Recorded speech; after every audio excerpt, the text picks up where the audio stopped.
Hello, my friends. Namaste. Hope you are doing good.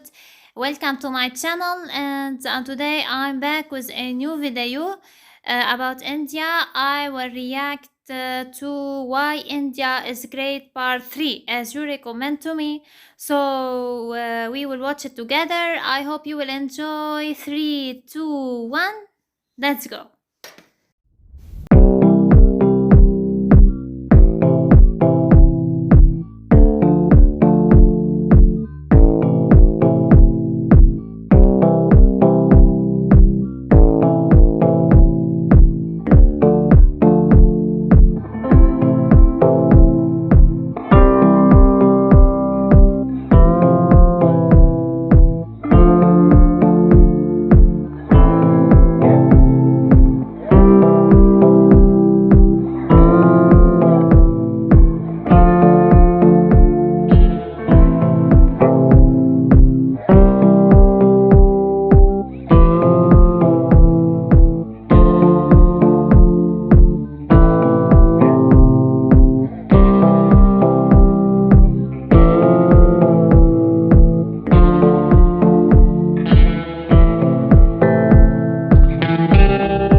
Astronomy के कई सौ साल पहले पृथ्वी के द्वारा सूर्य के चारों ओर चक्कर लगाने में लगने वाले सही समय की गणना की थी। उनकी गणना के अनुसार सूर्य की परिक्रमा में पृथ्वी को 365.2587564 दिन का समय लगता है। भारत 17वीं शताब्दी के आरंभ तक ब्रिटिश राज्य आने से पहले सबसे संपन्न देश था। क्रिस्टोफर कोलंबस भारत की संपन्नता से आकर्षित होकर भारत आने का समुद्री मार्ग खोजने चला और उसने गलती से अमेरिका की खोज कर ली।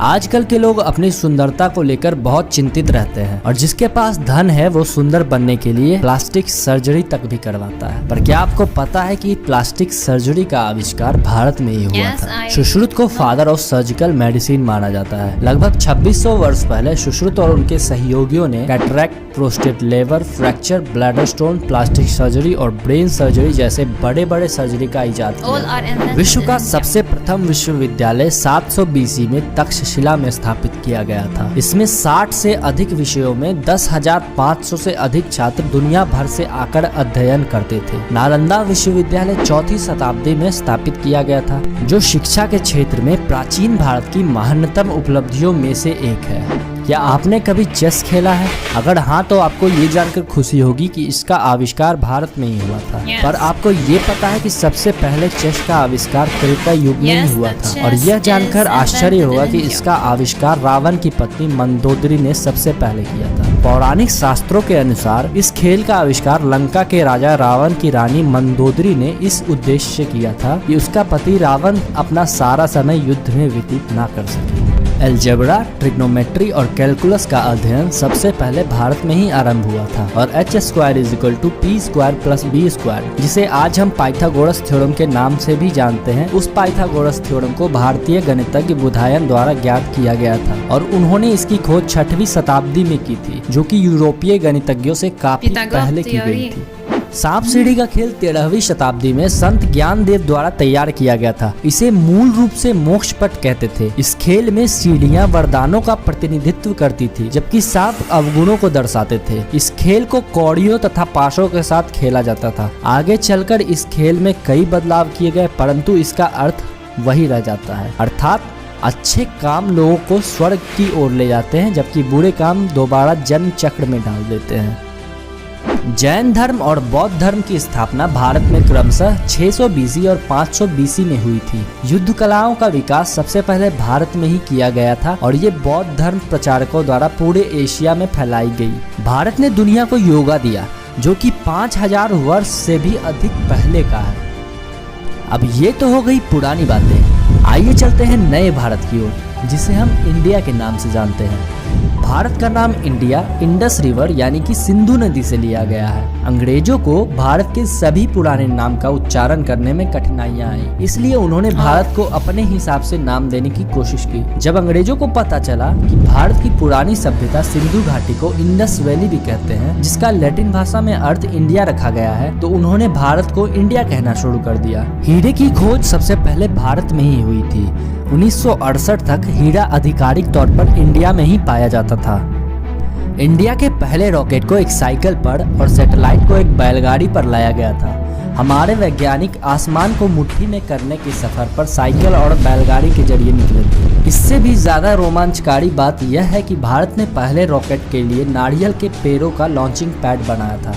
15 अगस्त 1969 इस दिन डॉक्टर विक्रम साराभाई ने इसरो की स्थापना की थी। तब हमारे वैज्ञानिकों के पास अपना दफ्तर नहीं था।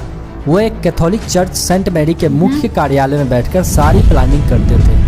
अब पूरे भारत में इसरो के 18 से भी ज्यादा सेंटर हैं। बजट की कमी के बावजूद भी भारत के अंतरिक्ष कार्यक्रम दुनिया के टॉप 5 अंतरिक्ष कार्यक्रमों में से एक है। भारत दुनिया की दूसरी सबसे बड़ी आबादी है। 2020 तक भारत में 135.26 करोड़ से भी अधिक लोग हैं। वर्तमान में चीन 139.27 करोड़ के साथ दुनिया में सबसे अधिक आबादी वाला देश है। हालांकि भारत को 2024 तक पहला स्थान लेने की भविष्यवाणी की गई है, और हो भी क्यों ना, क्योंकि इंडिया में हर साल जितने बच्चे पैदा लेते हैं उतनी ऑस्ट्रेलिया की आबादी है।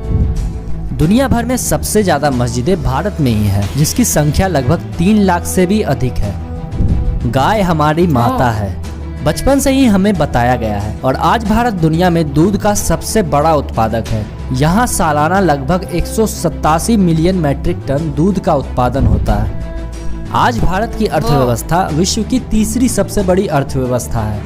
भारत विश्व का सबसे बड़ा लोकतंत्र और विश्व का 7वां सबसे बड़ा देश तथा प्राचीन सभ्यताओं में से एक है।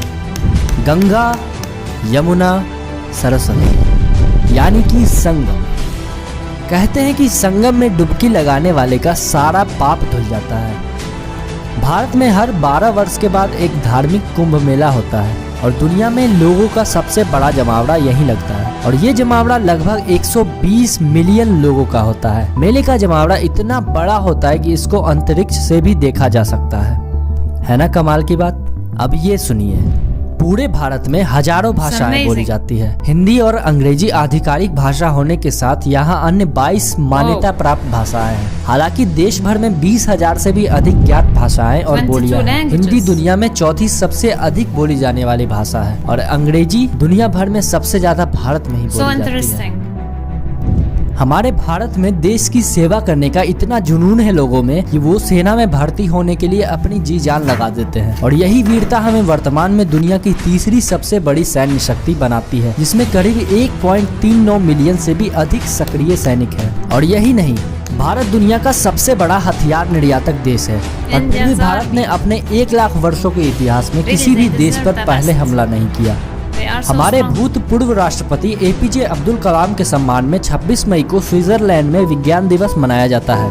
इस दिन अब्दुल कलाम ने स्विट्जरलैंड का दौरा किया था। ये वो वीरों की भूमि है जहां चंद्रशेखर आजाद, भगत सिंह, सुखदेव और राजगुरु जैसे वीर अपनी मातृभूमि की रक्षा के लिए हंसते हंसते अपनी जान कुर्बान कर देते हैं। जहां अतिथि का सम्मान अतिथि देवो भव और क्रिकेट का भगवान सचिन तेंदुलकर हो, उस देश के सम्मान में महान शब्द भी छोटा पड़ जाता है। अब क्या कहूँ यार, मेरे पास इस देश को महान कहने के लिए इतने शब्द हैं कि मैं एक पूरा वेब सीरीज बना सकता हूँ। खैर आज के लिए बस इतना ही काफी है। हमारा भारत महान था, महान है और महान रहेगा। अगर वीडियो पसंद आया हो तो प्लीज लाइक कर देना, अपने दोस्तों को भी जरूर शेयर करना, और कमेंट में जरूर बताना कि आपको ये वीडियो कैसा लगा। और ऐसे और भी वीडियोस देखना चाहते हो तो प्लीज चैनल को सब्सक्राइब कर देना। तो चलिए फिर मिलते हैं नई वीडियो के साथ। जय हिंद, मेरा भारत महान। After all these informations, what to say, India is more than great. Great is just a small word. Okay, all the achievements, all the things that India has done, it makes her on the top, and she deserves all the best. My friends, I hope that you are enjoying watching my reaction videos. And if you are new on my channel, don't forget to subscribe, like, and share my reaction videos.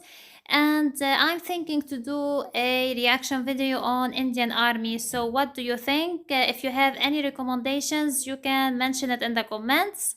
I wish you all a beautiful day. See you in the next video. Bye.